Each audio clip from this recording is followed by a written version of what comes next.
Je crois que je vais m'exprimer en français, puisque tu nous as invités à Mais bien sûr, parler dans la langue avec laquelle on est le plus bien sûr. confortable.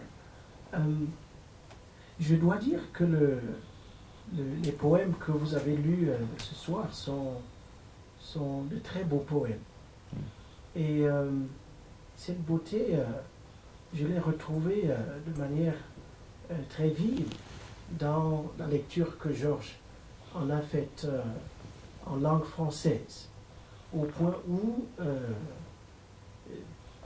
j'ai l'impression que la distinction entre ta voix propre et celle de Georges, cette distinction, elle ne vaut pas la peine, n'existe pas.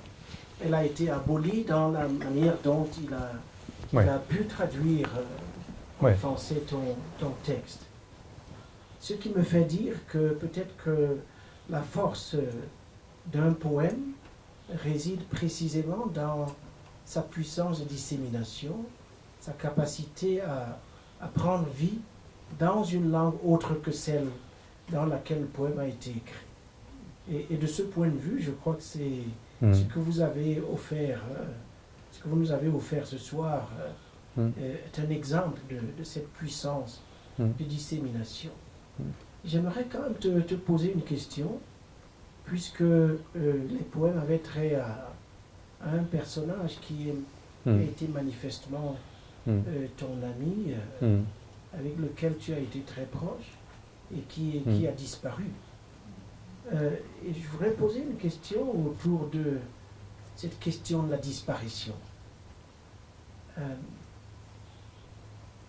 Tu nous donnes l'impression de dire que, au fond, la mort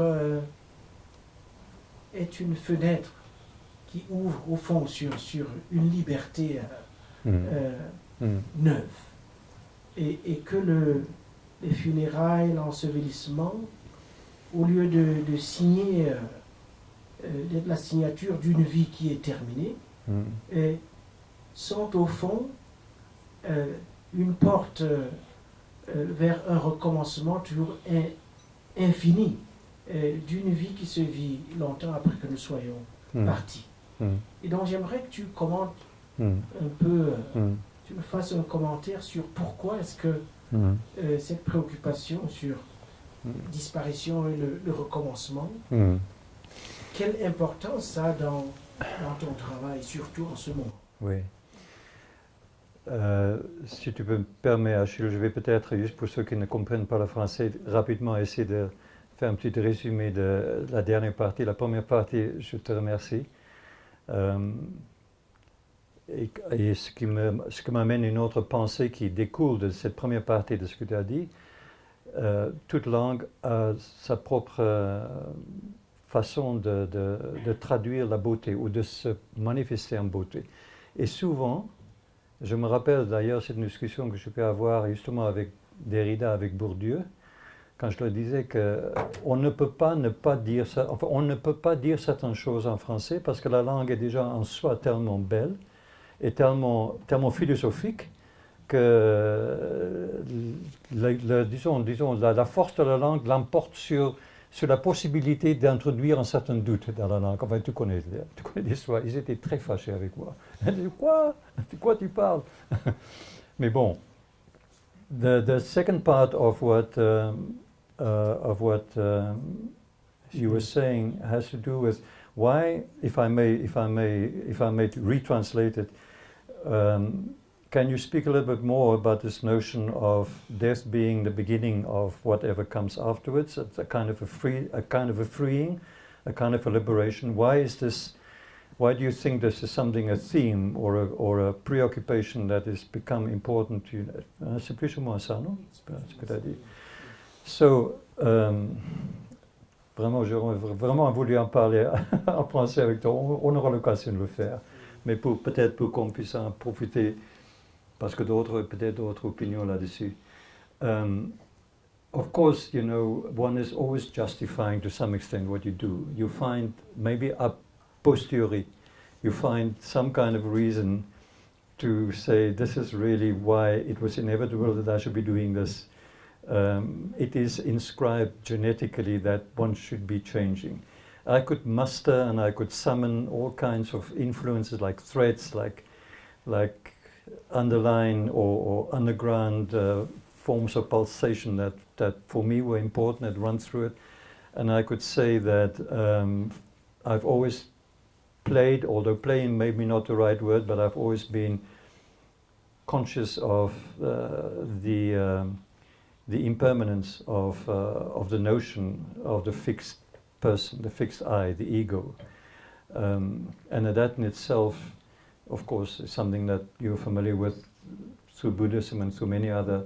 In fact, one makes a mistake of thinking that is something specific to Buddhism, the impermanence of the I, of the ego, and therefore the change, and then what replaces it. What is it that then, where is the locus of consciousness if you say there is no I, there is no aggregating I to do so? Because I think one finds it expressed in different ways in other cultures or other traditions as well. The continuing conversation with the ancestors, with the forefathers. There may be no Buddhism involved in that, but I mean not theoretically, but it's another way of saying the same thing, isn't it? So yes, the one, you know, the metaphor of one being a successive sequence of moments with the in-betweens where the margins are and where perhaps the grain of sand will start festering so that some new thoughts may come and new ways of looking may come and little fragments are born, etc. But still, there's this, of course there's a connection between now and next and what's before and next, but there is also a transformation, there's a change, I think so. I think the composition changes. I think the need to maintain the thread of consciousness to carry you forward remains the same, but I do think the components going into that which constitutes that consciousness probably is modified all along. You sense less, you experience less, or you do so differently. Now, if I want to extrapolate, and I try to do that many often in a very clumsy way, I would say that we are, particularly here perhaps, and particularly on this continent, perhaps we are more aware of the fact that we are in a continuous process of bastardization, what I call bastardization, acculturation, creolization. Et j'hésite à parler de créolisation en présence de gens qui ont beaucoup réfléchi à ce sujet. Heureusement que j'ai parlé en anglais jusque-là, vous n'avez pas compris, donc c'est bien. But I do think so.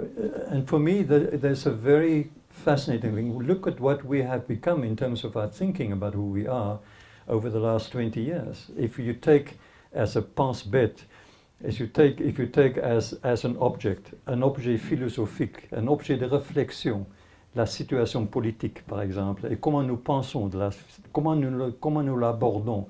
How do we think about politics in this country? How do we think about what has happened? How do we think about liberation? I'm sure that there's a tremendous change that has happened over the last 20 years, and probably that's been objectively forced upon us because of what happens, but I'm sure it's also because of what has happened to us in the process. You know, there's always that I think one tends to forget, that dialectic, that as I intervene to try and change that which I try to change or modify, I'm also being modified in the process, or whoever I may think I am. Maar nou goed, then you come at the moment of, as you raised, that intimate companion, the one that Mahmoud Darwish has here as a personage, as a persona. And interestingly, of course, enough, persona in its original meaning is literally a mask, a theater mask, that which you play with, which is as much you as the person behind the mask may be, the persona. I think it was Nietzsche who pointed that out very powerfully. But you do come to that point where, however much you anthropologize or also make a human of that, it is something which is not particularly human. Yeah, that's it. They're the persona. This is called "Nice to meet you, Mr. Livingston," or something to that effect. Good cover. I think what poetry tries to do, this is pointed out here, powerfully so, is to try and keep alive as long as possible.